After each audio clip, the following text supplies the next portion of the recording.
ಬನವಾಸಿ ವ್ಯಾಪ್ತಿಯ ಕುಪ್ಪಗಡ್ಡೆ ವದ್ದಲ ಗ್ರಾಮಗಳನ್ನು ಸಂಪರ್ಕಿಸುವ ಸಾರ್ವಜನಿಕ ರಸ್ತೆ ಮಾರ್ಗವಿದ್ದು ಅಕ್ಕಪಕ್ಕದ ಗ್ರಾಮಸ್ಥರು, ರೈತರು, ವಿದ್ಯಾರ್ಥಿಗಳಿಗೆ ಸದರಿ ರಸ್ತೆ ಪ್ರಮುಖವಾಗಿದ್ದು ಅದನ್ನು ತೆರವುಗೊಳಿಸುವಂತೆ ಸ್ಥಳೀಯ ಗ್ರಾಮಸ್ಥರು ತಹಶೀಲ್ದಾರರಿಗೆ ಮನವಿಯನ್ನು ಸಲ್ಲಿಸಿದರು.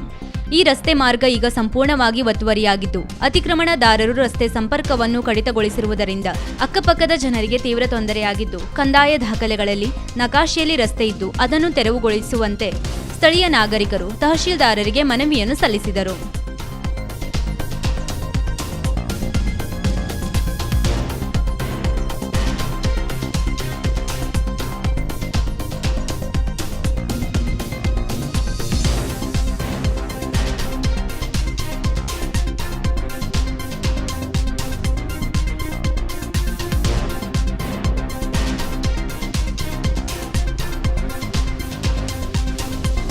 ವೀಕ್ಷಕ ಮಹಾಪ್ರಭುಗಳೇ, ನಮ್ಮ ಚಾನಲ್ ಅನ್ನು ಸಬ್ಸ್ಕ್ರೈಬ್ ಮಾಡಿ, ಶೇರ್ ಮಾಡಿ, ಪ್ರೋತ್ಸಾಹಿಸಿ.